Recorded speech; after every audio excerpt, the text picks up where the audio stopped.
Did you know that there's a difference between a weatherman and a meteorologist? Weatherman's got no degree. That's right, no papers. Station calls him a meteorologist, and they'd be lying. A weatherman, why, that's just a stand-up comic who knows how to tell the temperature. Don't believe me? Think of the funniest guy you ever saw deliver the weather. That was 100% a weatherman. If he's joking about Cynthia's dress and what he had for dinner last night, and instead of asking, is it going to rain, that's a weatherman. Still not convinced? David Letterman was a weatherman at one point. Not exactly the toughest gig to land in 1973's Indiana, I'll bet.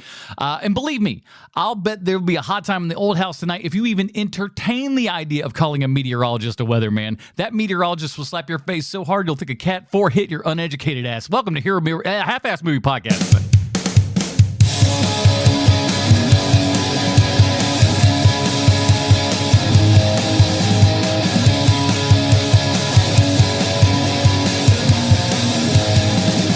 Ladies and gentlemen, welcome back to Half-Ass Movie Podcast, a show where we put together a half-ass theme as an excuse to watch movies. My name is Adam Portress, and joining me today, his American accent is almost as good as Michael Caine's. Sweet John Kovacs from the internet. People don't throw things at me anymore, maybe because I carry a bow around. And his favorite Bob Seger song is Against the Wind, only because it's good. Bruce Leslie. I'm always against the wind with my dietary habits. Let me tell you something, though. Here's a low key secret for listen. Sean may have to plug his ears on this one. I'm already rolling my eyes. Please continue. Bob Seger got some good songs, son. No, he does. Bob Seger's got some really good songs. Were you expecting him to comment on the breaking wind part of the joke? No. Oh, that was a joke. You'll learn one of these days. Stick with it, Sean. Bob Seger's 1994 greatest hits album here and everything, banger after banger after banger. Bob Seger's got, especially when once you're getting older, as you age, Bob Seger's songs start to hit even more hard on you and stuff. You're just like, oh my God, Jesus, Bob Seger, why are you doing this to me? But you can't, if it gets on the radio, if it's on the XM or something like that, I ain't changing the channel. I'm going through that heartbreak, damn it. Look, I know that classic rock, I know that people love classic rock for a reason, right? My problem with classic rock is never the classic rock itself. It's that it's way overplayed. It's the same 50 songs. It's, hey, Led Zeppelin's Black Dog followed by Heart's Barracuda. That's literally, it must be 10:30 a.m. That's what I hate about classic rock. If you're showing me some offcuts on Bob Seger, I'm all about it. Hey, I might turn the page, but I'm not going to turn the dial, right? I was like somebody, I would reference his name, but no one would know it because he's just an open micer. But he did have a comment once about how, no matter where you are at about 3 o'clock in the morning, no matter what the radio station is, somebody's playing a jet airliner. If it's a Christian radio station, doesn't matter. Jet airliner's being played. We got a little Steve Miller in there, whether you like it or not. Anybody wants to hear us discuss Steve Miller, go back about 7 months. We had a whole episode where for some reason that's all we talked about. And listen, sometimes you give the people what they want as far as I'm concerned. Well, we are in the month of December here, everybody, and that is our St. Nicholas Cage, the Christmas movies of Nick Cage. It rages on here and everything. This one, maybe it's in wintertime. I mean, I guess, sure enough, right? Christmas must occur, but it makes no surprise to me that this guy's totally unaware of when it happens. Well, that's true. That's what we could say, right? Is that he's so consumed with himself that even Christmas goes by and we rarely even notice that it's past. Leave it up to my dad to go and get lymphoma during Christmas. What a bummer that guy is. So I have 2 notes on this movie. Mm-hmm. And one of my notes is, this is probably the last Nicolas Cage movie where he can dye his hair and get away with it, because his hair looks great in this movie, and it's totally a dye job, but it looks good. Anything after this movie, it looks like there's carpeting on his head. Yeah, I think he looked good overall here, which is something I can't always say after this. But I think he looked like a weatherman on his way up. You know what I mean? He totally did. I mean, he's playing it more like an anchor, like a Matt Lauer type, but still the weatherman fits the theme of the movie. Yeah. Yes. And he can do a variety of things, Nicolas Cage, right? Like he can play bonkers. He can be your action. Well, 20 years ago, he could be your action star. Yeah.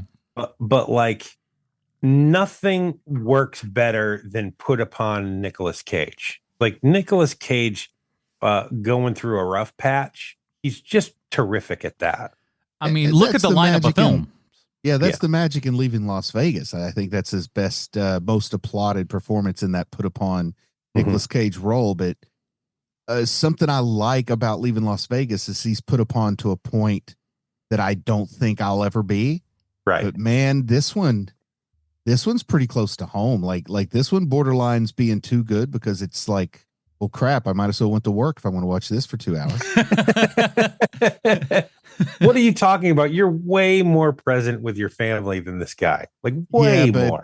Boy, it's a near miss. I'll just put it that way. It's only one bad. Like the Joker said, I was only one bad day away from being this guy.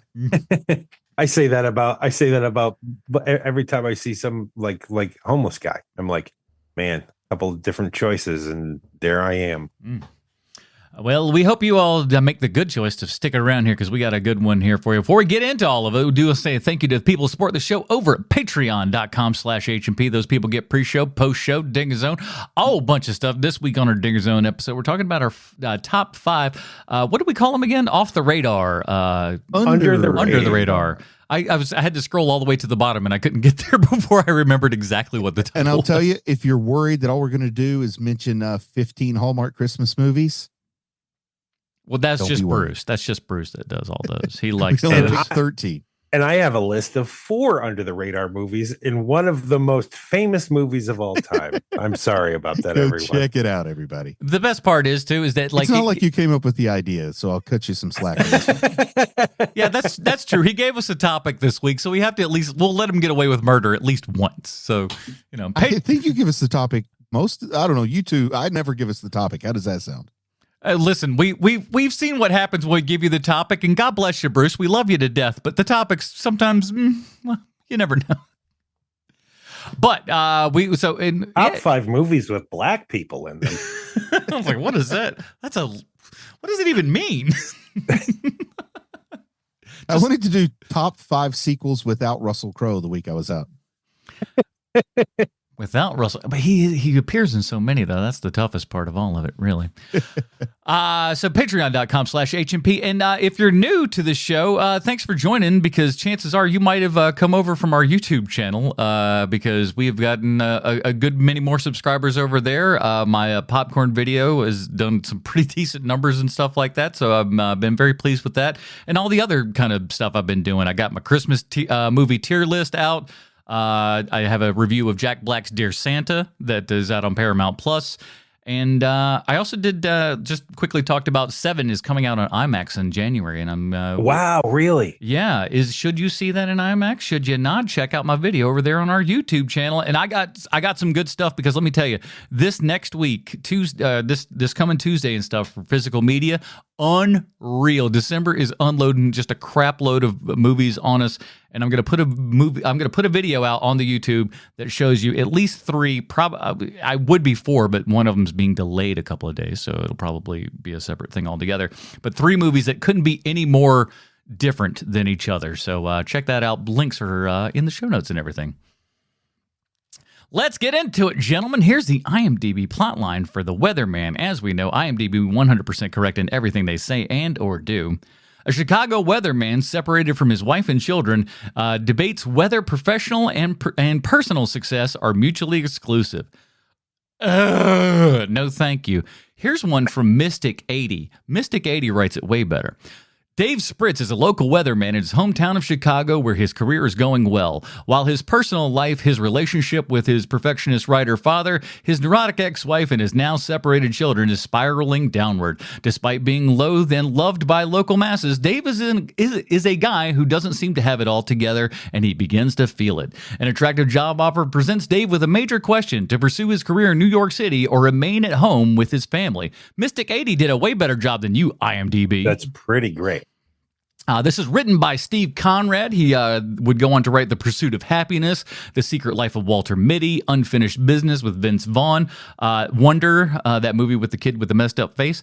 And he's written a lot of TV and stuff as well. This movie is directed by Gore Verbinski. That's right. Wow. Gore Verbinski. You know him from The Ring, Rango, Mouse Hunt, The Mexican, The Lone Ranger, The Cure for Wellness, and of course all the Pirates of the Caribbean movies. But guess what, boys? This blew my mind today as I looked up Gore Verbinski's filmography here, and to my utter shock, Gore Verbinski directed many a punk rock music video. Wow. He also, The Great Mouse Hunt. Yeah, he mentioned Yeah, it. I mentioned that. Oh, I missed that one, but boy, that's a winner. Gore Verbinski's first directing credit was for NoFX's S&M Airlines in 1989. Wow, man, that's awesome. And it wouldn't stop there. He directed Bad Religion music videos for Atomic Garden, American Jesus, 21st Century Boy, and Stranger Than Fiction, 3 of their biggest songs. Wow. That's nuts. But the internet didn't stop showing us magic today, boys. No sirree, Bob. Old Gore Verbinski also directed The Talking Budweiser Frogs.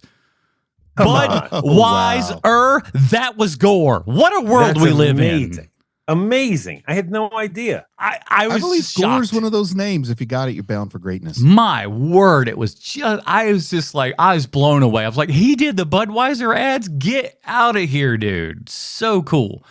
This movie, of course, is starring Nicolas Cage, Hope Davis, Michael Caine, Gil Bellows, Jimamine De La Pena, Michael Rispoli, and the one that blew my mind, a young Nicholas Hoult.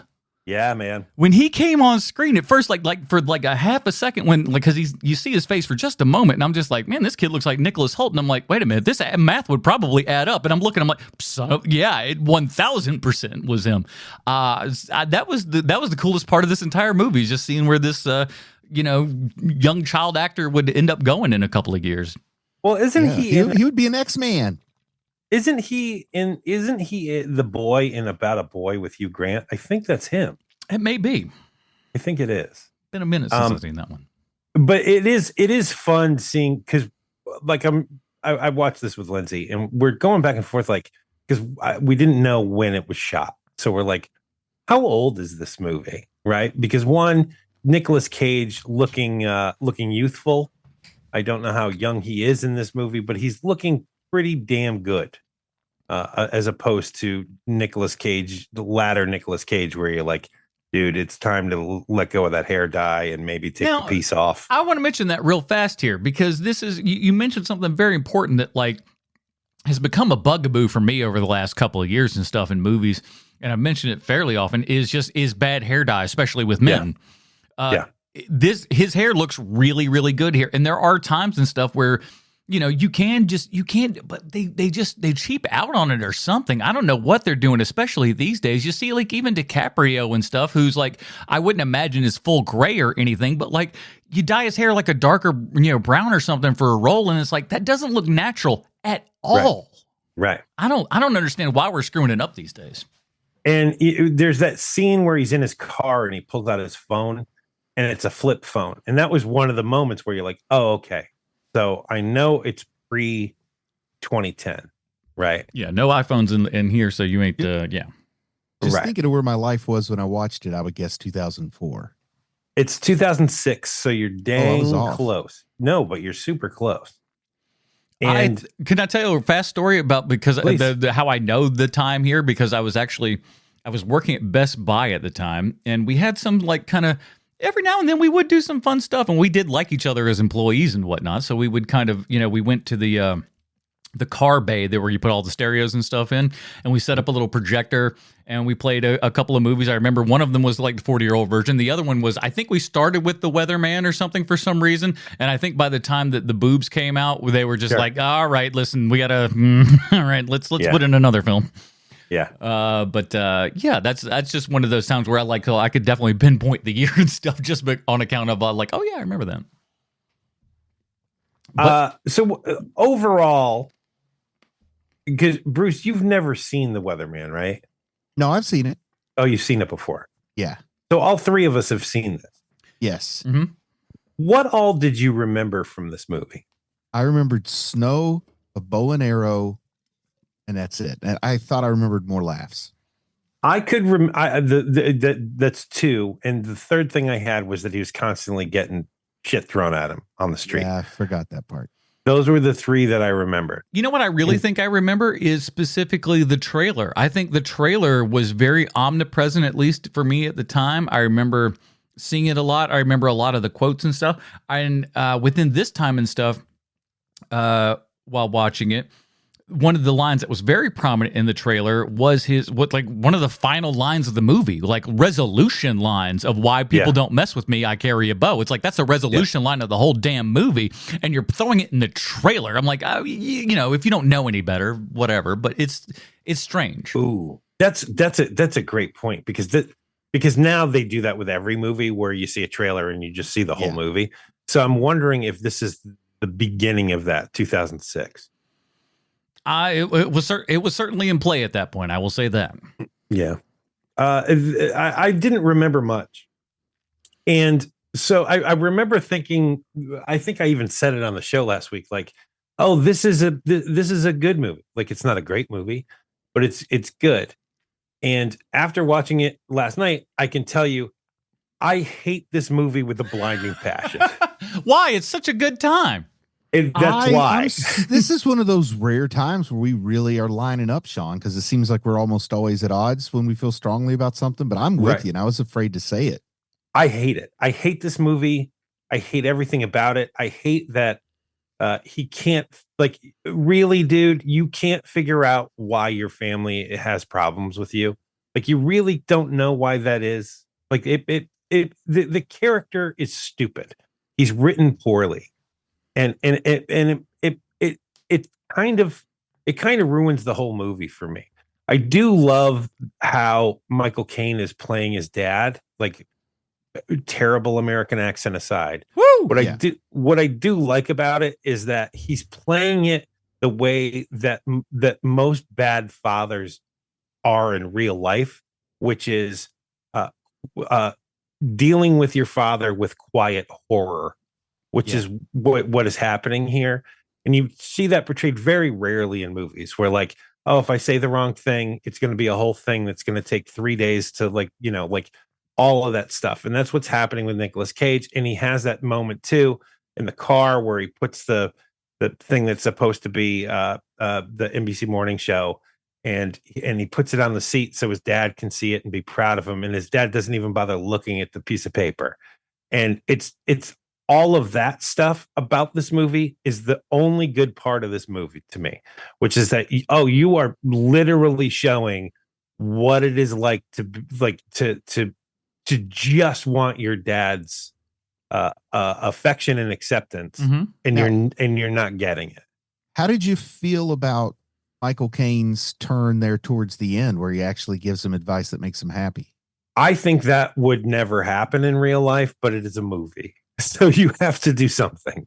Yeah. Because here's the thing, when we lay out who his character is and everything, and like we do it, you know, the character tells us then, like, you know, what he's like what, by 21 or something, he'd got like the Pulitzer or something, or, you know, just so like, just he got like this guy before he was, you know, 40 years old was just absolutely destroying the world of like literature and everything and stuff. And this, you know, your son looks up to you and just says, hey, I'd like to, you know, live somewhere, you know, within the shadow of my father and everything, but never really can quite live up to those expectations because those are, you know, shoes that are damn near impossible to fill. Right. And you can't just, you know, Sean, I think you and I see this movie through our own experiences, right? Right. Both with the father storyline and with the kid storyline. And you can't just decide in the middle of their life you're going to suddenly be a good father. You know what I mean? Right. That if you've lost 14 years, it takes 20 years to get them back. Right. And it's far too late at that point too. Like that's I will disagree in some principle. But yeah, you got to wait till they're adults to reconcile is what I'm going to say. Right. And you have to do everything right from that point forward and not ask them for anything in return. Right. But and you have to be able to take it on the chin over and over and over again. But I do know far too many people. I think there was a point in time where I was programmed to feel like this, but if you're not loved, it's because you failed. So if you make more money, then they will love you more. I Right. struggled with that for a long time. So when I see him feeling that, I do find that to be a little bit, I find it to be quite believable. The horrible dad that he is seems on track with some things I've experienced, talking about Nicolas Cage, not Michael Caine here. But just because I think something is well made doesn't mean that I think it's good. Right. It was very, very difficult to make this movie. A lot of effort went into it. It's also very difficult to lick the bottom of your foot, but I wouldn't go bragging that you could do it. You know what I mean? Yeah, it's an interesting, how do you pitch this movie? You know what I'm saying? Like Well, you pitch it as a dark comedy, right? With Nicolas Cage attached. With Nicolas Cage, and you got all these stars, and you do it as like a dark family comedy, basically. And because you have Nicolas Cage, there's your poster. And I bet this is within 5 years of Eternal Sunshine of the Spotless Mind, where they're probably pitching it as another something like that. They're probably trying to do some art house comp to convince people it's going to be worth their money. Mm-hmm. Yeah, and honestly, this is a time still when kind of Nick Cage is really kind of still killing it. He's gotten a ton of roles and stuff like that. He is one of those guys in like those late 90s and early 2000s and stuff was banging out, at least one movie a year almost. Yeah. And also a time when quirky movies could break out at the box office. It's also it's also one of those movies too where it seems to have moved over to television. But this movie is one of has so many moments where you want to crawl up your own ass because of from discomfort of the character. Oh, Lordy, yeah. And that seems to have transferred over to television now. Like you don't get movies like that anymore.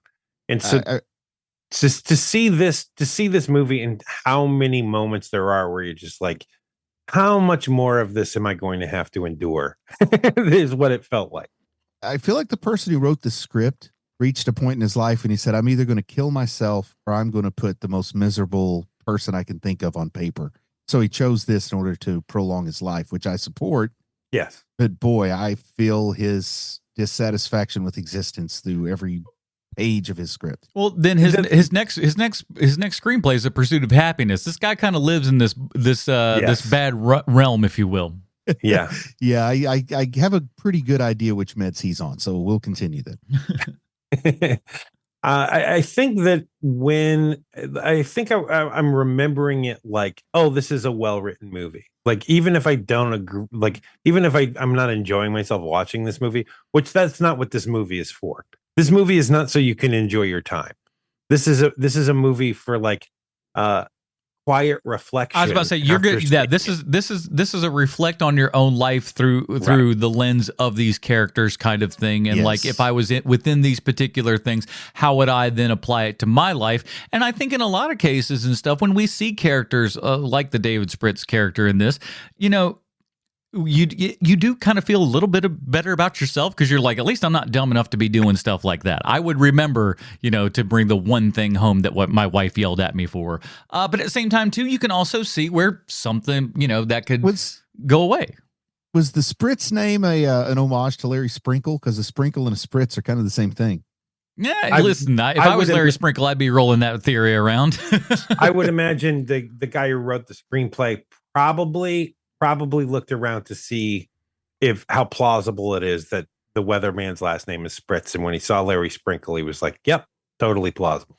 And I like how they kind of, gave him his own little twist and stuff and his own little kind of catchphrases and for whatever you might want to call that for his weather reports and stuff like that, just kind of niching him up to when people in town come and ask him like, hey, what's the Spritz or whatever the hell their little nipper. The nipper, that's what it was. It's like, what's the nipper out here? So that's some fun bull crap that a local weather station, even in Chicago, would still do. Yeah.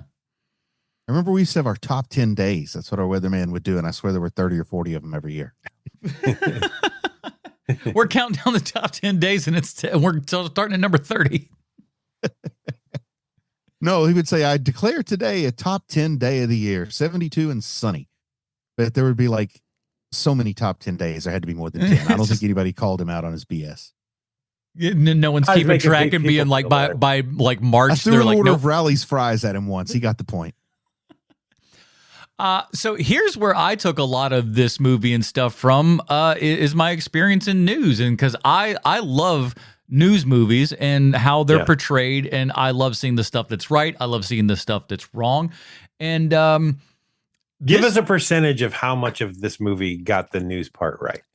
It feels about 80 plus. It really, Wow, really? It's pretty good. I was kind of shocked at some of the things that like how accurate everything was. The green screen for weather and all that stuff was spot on. The TVs, like where he would be looking and stuff, were exact.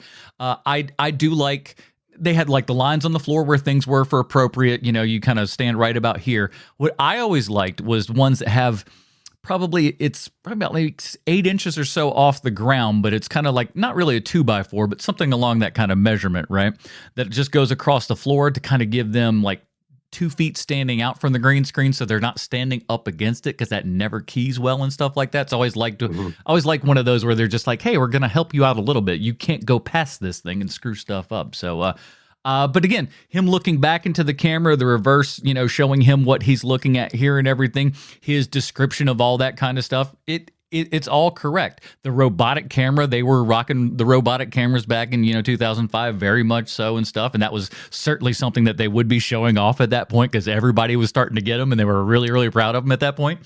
So yeah, like the one of the things that I would say that's kind of like the offset of all this that I wouldn't find correct is he kind of had like a manager, if you will, who was saying who is running down his like obligations and things like that. Maybe it's a little bigger market, Chicago, perhaps, or something like that. That didn't seem to bode well. I was just like, no, he would just be doing, he'd be running his own calendar, so to speak. He definitely would not have a secretary in Huntington, but Chicago's a slightly larger market. It might be, but again, if he was, I would consider that to be an option if he was the meteorologist. And that is also something I was very happy that they pointed out in this movie. I wrote my little rant here before rewatching the movie and everything, just because that's a little, again, not pet peeves, I don't know if it's the right word or whatever, but like, people being called weatherman versus meteorologists and stuff. You see very few weathermen these days. They're certainly kind of falling out of favor. Same thing with weather ladies, but you actually they'd like you to have a degree these days. Yeah. But most of the weathermen are kind of like they've kind of been grandfathered in, like your Larry Sprinkle and stuff like that. He is a weatherman and not a meteorologist. But they were just kind of based upon personality here and everything, which is interesting watching this as, Nick Cage and seeing what that television personality is. And it's just okay. It's not great. It's not bad. It's just okay as far as TV goes and everything. So it does kind of scratch your noggin a little bit, going like, why would the equivalent of the Today Show, which, by the way, you're doing everything but calling it the Today Show. What the hell's going on here? You have Gumbel. You have like the assets are damn near the same. You just changed the name. The graphics, they're all it's all the same shit. It's a Paramount production. Maybe that had something to do with they didn't want to endorse one station over the other. Sure. Beats me. That seemed like because I think at this point Gumbel was off network TV and at HBO. Yeah, he's probably, or if it's not, it was Greg just Gumbel at was the still end on TV, on broadcast TV, but Bryant had gone for greener pastures probably in the 90s, I thought. He's like, I'm getting out of here before that Lauer situation goes down. They're coming after me next. Got to go. But so a couple other things. So his big contract going to New York is $900,000 a year plus, other things. So he's going to end up at, we'll call it $1.2 million, I think he said. Even in 2005 money, he getting hosed. Do you know what Al Roker makes today? Oh, probably 30 million. No, but he wishes $10 million a year. That's still way too much. It's when I hear way like how too much people like Judge Judy make, I'm so glad I'm not like moderately successful in the entertainment business, because it would kill me to see the people who are just filthy rich. Well, here's the difference between Roker and Judge Judy is that Judge Judy is an executive producer on her own show. Like she took the gamble on herself Yeah. So that makes sense to me. Like if you are willing, if you're willing to roll the dice and take the Okay, game, the fact that she owns her show, I think is fine. The number of stations that buy her show is where I have the problem. well, sure. Well, they gotta fill time and stuff like that, and if you can do it for cheap enough and produce a product, and you can bang those products out in quick succession here and everything, and I guarantee you, she banks a shitload of episodes in a week and then is set to go, man. All that she proved is that Wapner got hosed. She shoots all of that show in like a month. Yeah. Wapner had no business acumen, I could tell you that much. But when it comes to Al Roker, that's when I get peeved, because anyone can do what Al Roker does. That is correct. Literally anyone can do it. And it's not like he's a looker. He's never been a looker. He can't, and he can't even do what you do, Adam, which is talk forever and say nothing. He can't do that either. He claims he was illiterate till he was an adult too. Whatever the case, like whenever it comes to those like everyday TV personalities, like if you like just fell ass backwards into a thing, I'm like, okay, well, you know, like if you want to be taken seriously, actually do something. But I do like how they're kind of sitting down, Cage's character sitting down with another guy. We're not told who this guy is. Like, he's not their chief meteorologist, because he's like, you know, that would be like an older guy at this point and stuff like that. This guy's, you know, Cage's age or younger. And he's just kind of on the poster. Like he's on the poster for the, like, you know, in the bus terminal and stuff. Like, yeah. Yeah, exactly. That's who he is. And he's kind of explaining to him all the, you know, the stuff like that. And that's what that meteorologist would do. And it's like, to be honest, though, it's got to be a very frustrating position for him as well, you know, that you're supposedly seen as this expert on stuff, and at the same time, you're kind of living a lie. You're a little bit of an actor. You're, you know, our one of our weather guys here would not only, he would do the weather in the morning and then run the open mic comedy thing at the comedy club, you know, like on Wednesdays or whatever and stuff like that.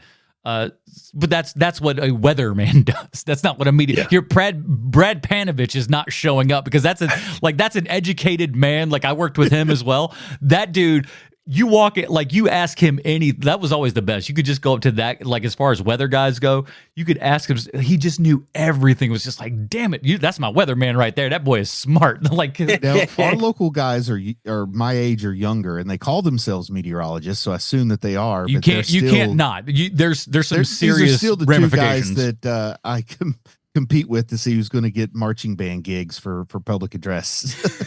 So they still do the public stuff. Hey man, you can always be a grand marshal of a parade. That's for damn sure. Yeah.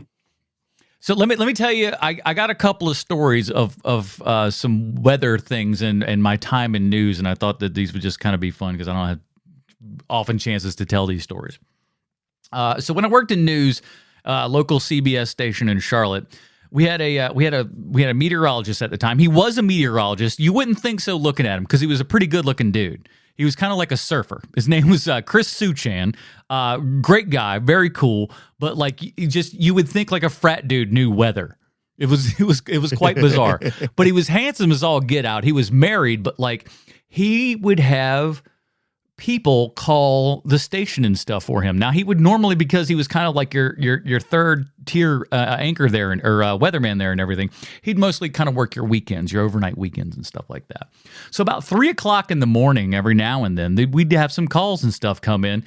Usually, like, you never quite knew what the calls were going to be. Like, normally they were like weird tip lines. People just calling in, just telling you stuff that's like you just don't care about, like things that probably aren't even true. You just kind of go, that sounds real great. Click. There was another one where somebody called in. He said, I think he had to have been homeless, but he said there was a two-headed man walking around Wilkinson Boulevard. Nice. And he was, I forget exactly what he was doing. There was something else. It was like, a two-headed man, you say. All right, well, forget that. But we would have people call up sometimes for even weather. One guy called up, and again, there weren't many of us there. It was like 3:00 in the morning. So you just transfer a phone call. You're just like, I'll send it down to the weather center, whatever.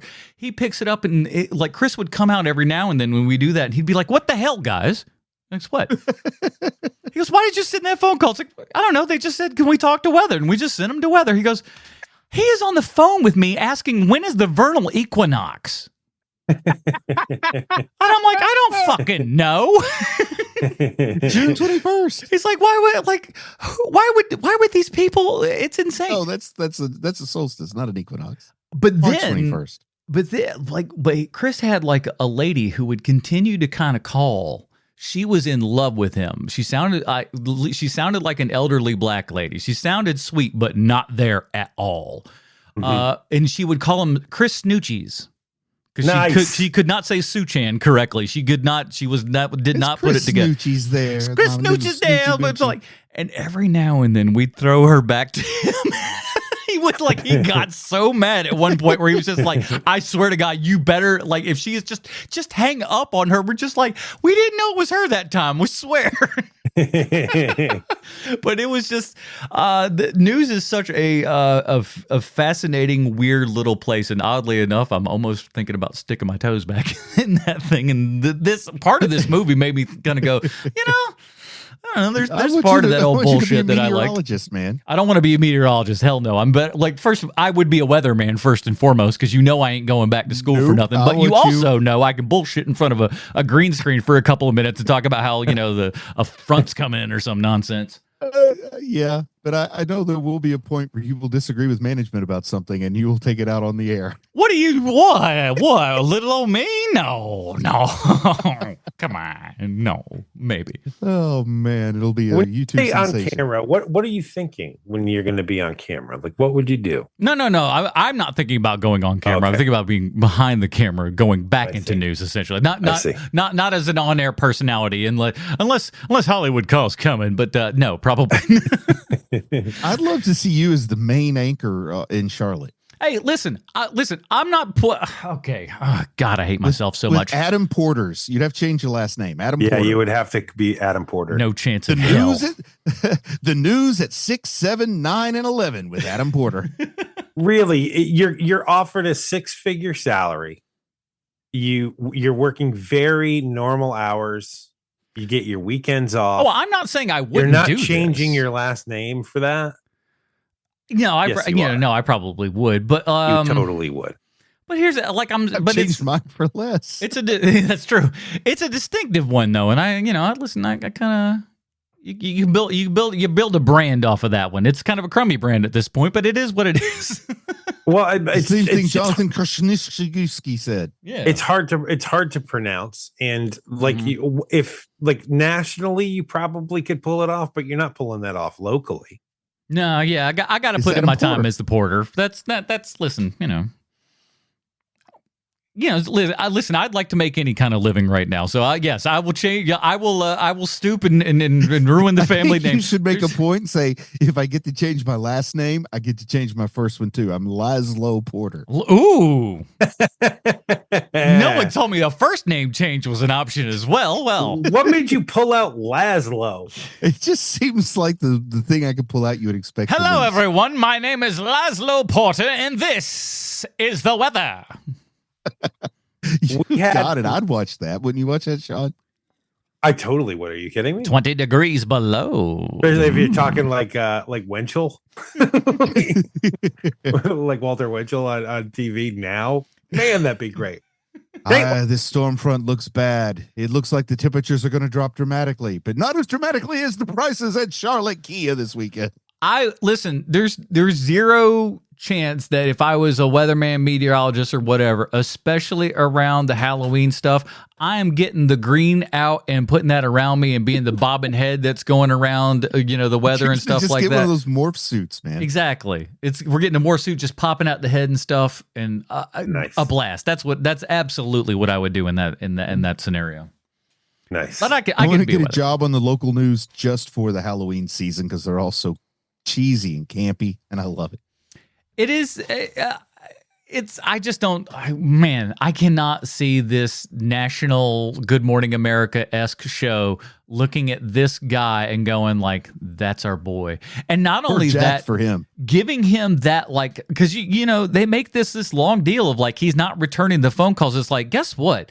This is New York City, baby. You ain't shit to them. They if you're not returning that, they're moving on to the next person. He ain't that hot and cool that he's going to be that number one guy that's in there. I don't. Nuh-uh. You think maybe they figure he has some national appeal because his father's a celebrity of sorts?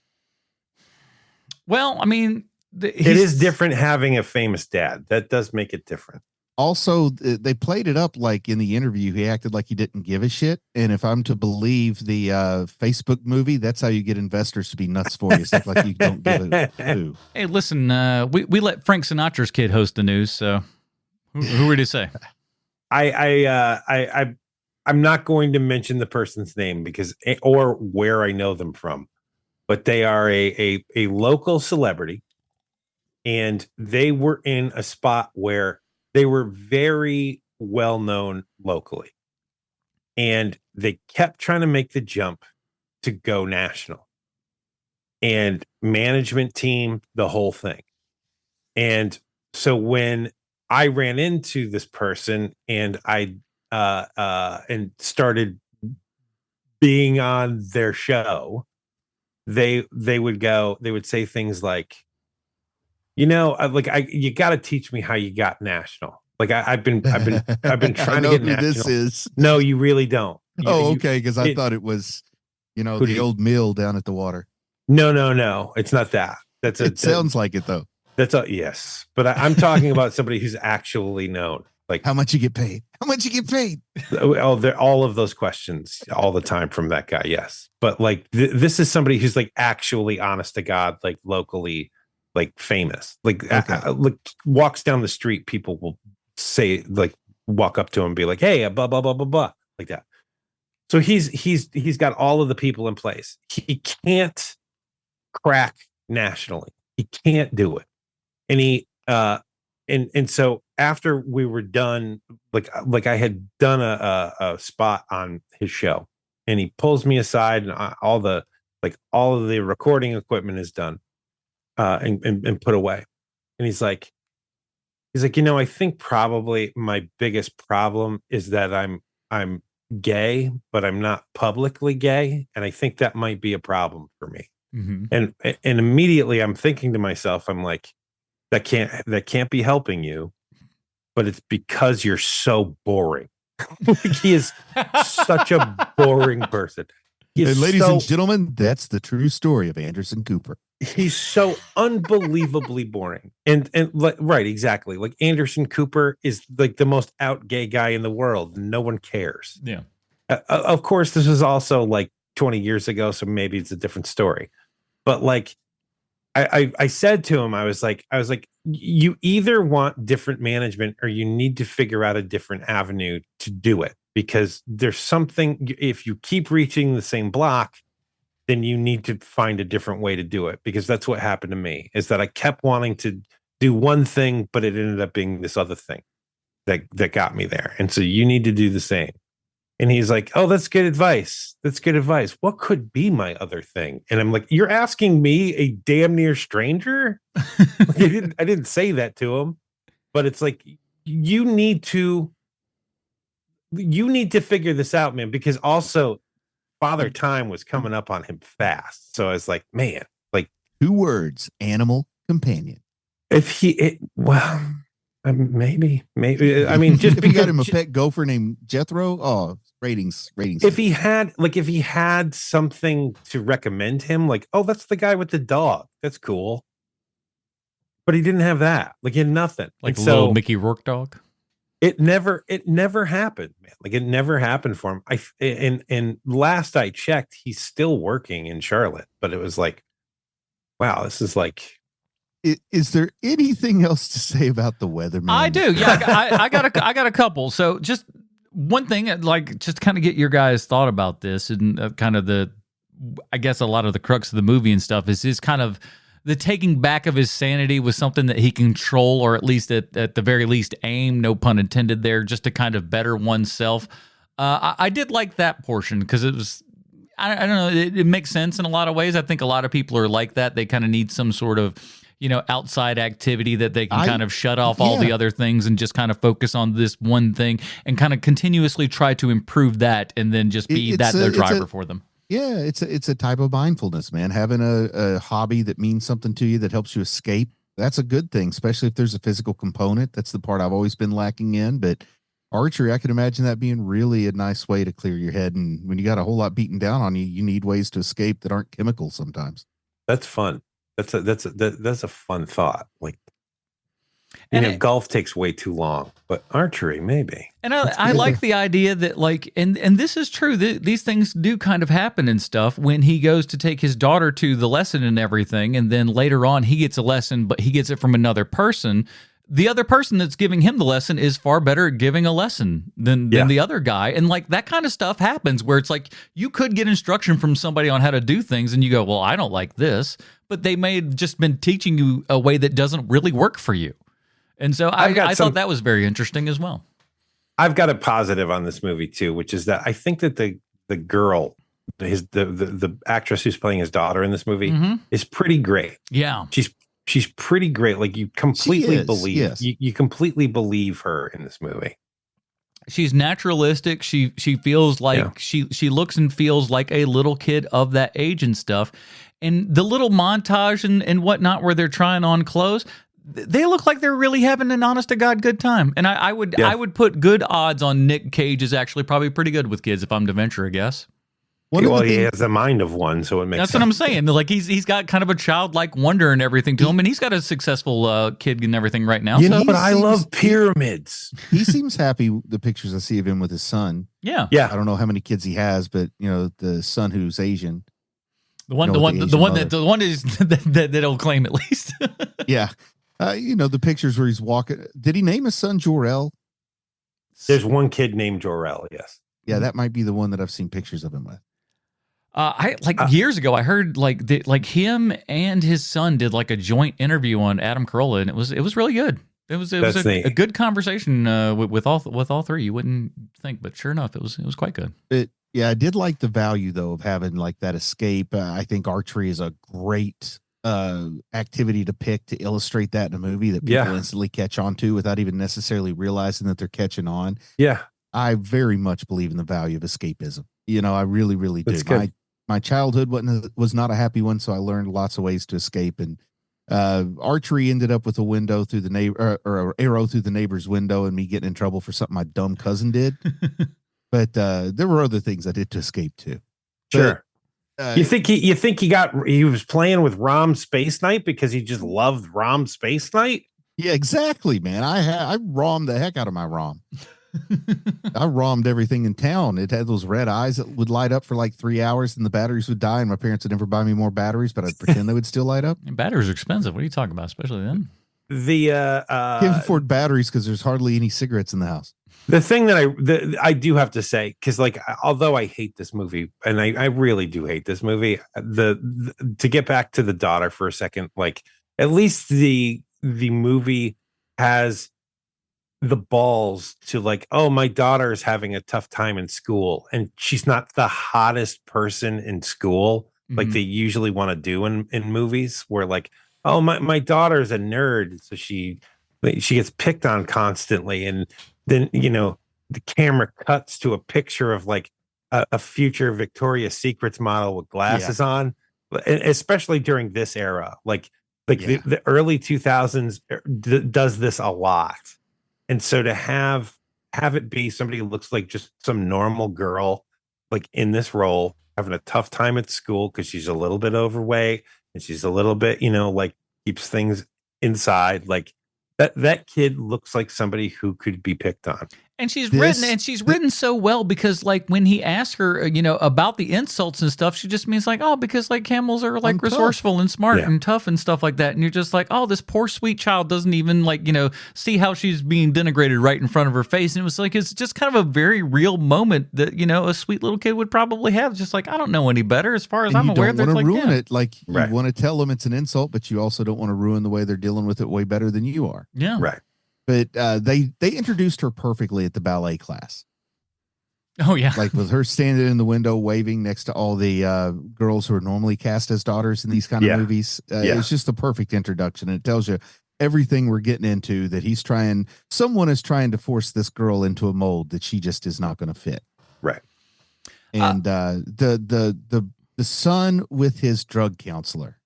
That's one that I think connects with parents a whole lot. And Fortunately, thank God, fortunately, I've never had to deal with anything like that as a parent, but I do have 50 years of bottled up rage. And I think that's what would probably break the tap and it would just spew all over some poor Yep, people. I'm like, that L train couldn't be loud enough. And I don't know that he'd get out with just, kind of a slightly bloody nose and stuff like that. It's like, no. It's like, we might not find you again.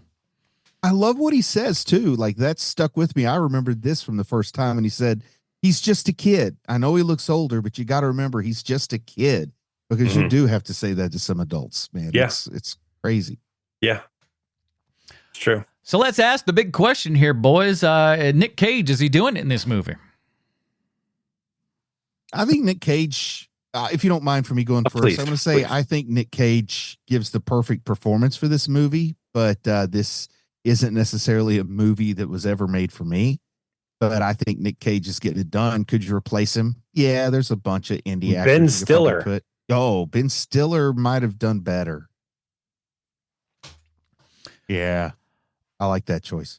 I think Cage is doing it in this. Like, again, I think, Bruce, those two, you're correct. Those things don't necessarily have to be mutually exclusive of a good performance and a good movie. But yeah, I think like it's an understated performance for him for the most part, and that's always good, especially considering how many times, especially nowadays, where it is just like, let's turn that Cage to 11. He's a normal guy in this. He has his outbursts and his moments and stuff, but character-driven wise, they're normal and they make sense. It doesn't feel like it feels like Gore had him a little bit under control and didn't let him get too Nick Cagey about everything, which oftentimes results in quite a good performance. Gore Verbinski runs a tight set, so like it's pretty he's basically the perfect director for him. When you have these oddball actors who sometimes are like, oh well, then I'm going to take over, and Gore Verbinski's like, let's talk about this. Like he's not like cutting the actor off, but he's like, we need to discuss your character. Like he's really good about that. So you guys answered it as far as you would if you had to recast this. I think now it makes the movie an entirely different thing, but I think he's a good enough actor to do it, but you'll have to kind of take him out of this particular picture and stuff. But I think old Gil Billows, who plays the drug counselor, could probably play this role. Yeah. Not bad. Yeah, I think you're right. I think he'd be really good. I like him in a whole bunch of stuff that he's in and stuff. He's been one of those kind of character actors that's just kind of been around for a good while. He's good looking, but not like so good looking that he overpowers stuff and everything, but always has a pretty good presence and whatnot. I think he could play this role, and this feels like a role that he could have been up for, and then it's just like, brother, I'm sorry, it's friggin' Nick Cage right now. It's Nick Cage in 2005. You got to take the drug counselor role here. Yeah. So I could see that. All right, movies only come in two forms. They're either art or fart. Bruce, where does The Weatherman fall on the art or fart for you, sir? Well, it just depends on if you'd like to pay full price for a ticket to go spend a movie that makes you feel exactly the same way you feel when you're not at a movie. I mean, if that's what you're looking for in your movie going experience, knock yourself out. But for me, this one's a fart because, man, I got to get far away from feeling the way this movie makes me feel when I go to the movies. Fair enough. Sean? It's a fart for me, but it's a fart for me for a different reason. Like, I don't agree with you have to choose between a family or work. I think that's ridiculous. Like you can do both. You just have to manage. Especially when you're a meteorologist, or especially when you're a weatherman who's just reciting some crap that was written down on a piece of paper from him and put up on a prompter. Yeah, I mean that's part of it, right? And the other even says himself he only has to work 2 hours a day, right? Mm-hmm. And the other part to this too, well, that's not true. I mean, the worst part about being a local celebrity is all of those stand-up things that you have to do. Like he's opening a mall. Yeah, and they do be sending the meteorologist or the weatherman and not the meteorologist out for those events. They definitely do. That's the bad part of the job. Like that, and that happens a lot. Unless you get off on that person, on having that personality and everything, and being that kind of magnate. Sure. Which some of them do. So like that part I get. What was I talking about? Why you don't like it? Why I don't like it? But and like there's things about this movie that in the script, at the script part of this, just don't make a ton of sense to me, right? Like this character is like he's too dumb to realize the reason why everybody hates him is because he doesn't spend any time with anybody and he just listen to what they say. Like that's pretty easy to figure out, especially when everyone keeps yelling at you. You're not listening to what I'm saying. Like how many times is that said in this movie? 4? Like, come on, let's get it together. Like it makes me insane. And this is a movie that makes you that wants to make you feel bad. And I also don't like that sort of movie also. So for that reason alone, it's a fart for me. Yeah, I'm going just barely fart here, but there's enough to like. I feel like you could watch this once and be done with it if you just kind of want to see a good Nicolas Cage performance. But it's I don't know, spend it on a happy day or something when you're okay, or maybe you're already down and you're just like, you know what, screw it, we're into the breach we go. But I mean, I guess if you can do your best at looking at it through the lens of somebody who's having a difficult time trying to get things together and kind of finds a one in zenness with, shooting a bow and arrow that in at least some small sliver helped him get his life semi together comparatively to before, because it's not, no one would sit there and go like, oh, he's got it all figured out by the end while he's on the float waving at everybody. Because like, I still feel like this guy's a nervous bundle of stuff who's just gonna, pop at any moment, that it's just gonna take something, especially in New York City, watch out. But it's just okay. It's okay for what it is. I applaud it for its correctness in the ways of news and showing things for the most part how they at least seem to be from my recollection, and I was in there around that time and everything, so that makes sense. So that's just a fart for me. Just a little dry fart. That is it, everybody. St. Nicholas Christmas Cage keeps on rolling on here. We'll talk about what we're doing next week in just a second. Sean, where else can people find stuff of us on the internet? Go to YouTube. It's huge over there at the YouTube, everybody. We got our podcast out there, which oddly comes in 2 different forms. We got it on the regular page, and there's a little podcast tab. I kind of keep both up. I don't know why. We'll see if that forms into anything. And I've got some other great videos and stuff out there, and I'm making more and stuff this week. It's the only thing I'm doing right now. So please, for the love of God, go over to youtube.com and check out HMP over there. I really appreciate it. Love, love, love you all. Thank you so much. Next week, everybody, we're going to be talking about Family Man. I figure it this way, because our other movie is going to be a little bit more comedic and stuff. I want to put that one towards Christmas. So let's get our kind of more emotional stuff out of the way, and then we're going to have a little bit more fun just before Christmas. So I want to put us on the right track here, if that's Very okay with good. you boys. So yeah, we're going to be discussing Family Man, and listen, we got 2 family men on this program. I imagine you guys know something about that. Sure. So we'll talk about all that here next week. That'll do it for this episode of Here Half-Ass Movie Podcast. Join us next week. I've done it twice this week. I don't know what the hell's wrong with me. As we continue St. Nicholas Cage, the Christmas movies of Nicolas Cage with Family Man from the year 2000. For the sweet Sean Kovacs from the internet, Bruce Leslie, I'm Adam Portress, reminding you that the only difference between art and fart is an F.